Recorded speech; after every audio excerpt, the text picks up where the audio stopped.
अखिल भारतीय विद्यार्थी परिषद ने मुख्यमंत्री के नाम मऊगंज एसडीओपी को ज्ञापन सौंपकर आईएएस संतोष वर्मा पर आपराधिक मुकदमा दर्ज कराने की मांग की है।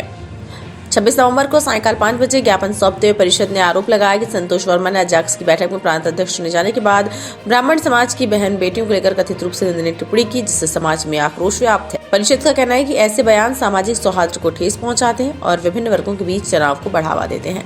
गौरतलब है कि आईएएस संतोष कुमार वर्मा का ब्राह्मण समाज को लेकर जो बयान आया है, उसे लेकर समूचे मध्य प्रदेश में बवाल खड़ा हो गया है, जिसके बाद सामान्य प्रशासन विभाग ने वर्मा को नोटिस थमा दिया है। वर्मा की टिप्पणी से ब्राह्मण समाज में काफी आक्रोश है। कई जगह तो ब्राह्मण समाज ने थानों में जाकर आवेदन भी दिया।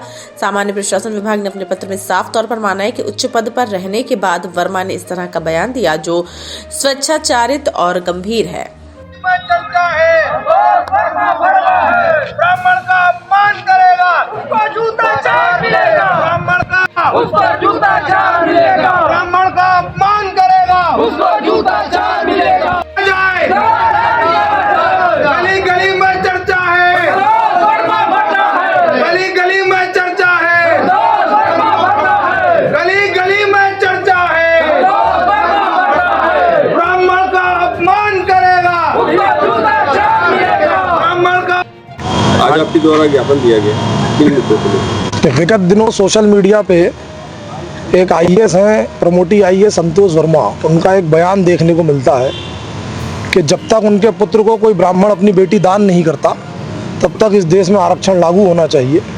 मैं समझता हूं कि सिविल सर्विसेज में आईएएस होना एक गर्व की बात है, लेकिन उनका जो बयान आया है वो एक बहुत ही निंदनीय बयान है। उसकी जितनी तारीफ़ की जाए उतनी कम है। सिविल सर्विसेज में रहकर एक अनपढ़ छाप आदमी की तरह बयान देना कहीं ना कहीं उनकी आईएएस की डिग्री पर भी प्रश्न चिन्ह लगाता है। और लगातार उनके बारे में हम जानकारी निकाल रहे हैं तो वो कोर्ट को धोखा दे चुके हैं। कई महिलाओं से भी उनके संबंध इस समय सोशल मीडिया पर नज़र आ रहे हैं। तो मैं चाहता हूं कि सरकार के माध्यम से आज हमने ज्ञापन दिया है कि अगर सरकार इस पर कोई एक्शन नहीं लेती है तो पूरे प्रदेश में जहां भी वो सर्विस करेंगे ब्राह्मण समाज उनका विरोध करेगा और विरोध किस हद तक जा सकता है ये आपको निकट भविष्य में देखने को मिलेगा।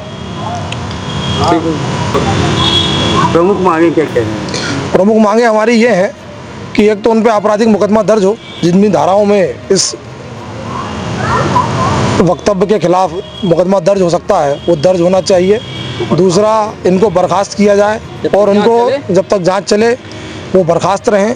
साथ ही साथ उनको सार्वजनिक तौर पर माफ़ी मांगनी चाहिए और इसके साथ साथ उनकी कहाँ कहाँ सर्विस रही है। मैं समझता हूँ कि वो विभाग में नौकरी में रहते हुए भी सामान्य वर्ग के साथ, सवर्ण वर्ग के साथ या अपने से अन्य समाजों के खिलाफ वो किस तरीके से कार्य करते होंगे, ये भी एक जांच का विषय है।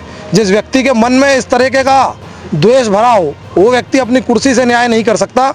उसको कुर्सी पर रहने का अधिकार नहीं है और वो कुर्सी पर रहेगा तो निश्चित रूप से निकट भविष्य में भी समाज के लोगों को, सामान्य समाज के लोगों को दुखी करता रहेगा।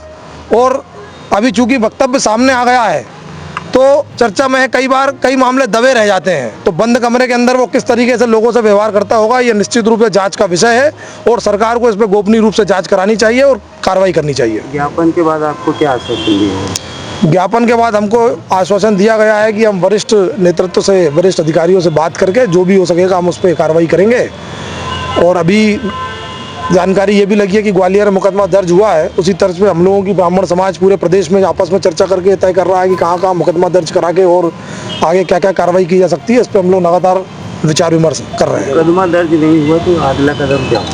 मुकदमा दर्ज नहीं होता है तो हम लोग यहाँ अनशन करेंगे, प्रदेश व्यापी अनशन करेंगे। मुख्यमंत्री जी रीवा आने वाले हैं, विगत दिनों में उनको ज्ञापन देंगे और ज़रूरत पड़ी तो हम लोग काले झंडे भी दिखाएंगे, जिससे कि सरकार के हर वरिष्ठ व्यक्ति को ये जानकारी लगे कि इस तरीके का व्यक्ति समाज में उठने बैठने लायक नहीं है। और वो वर्मा लिखते हैं, उनकी जाति का भी कुछ पता नहीं है।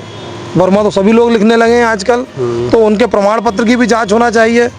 उनने कहाँ कहाँ नौकरी करी है, उनके कार्यकाल की जांच होना चाहिए। ऐसे बहुत सारे बिंदुवार हम लोगों ने वरिष्ठ लोगों से समाज के चर्चा करके तय किया है कि आगे क्या बेहतर से बेहतर किया जा सकता है।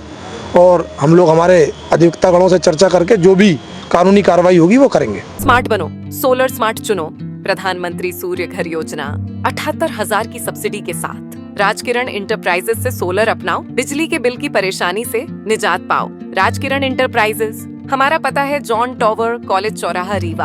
हमसे संपर्क करें 62 60 23 65 07 88 39 74 77 11 88 27 57 71 00।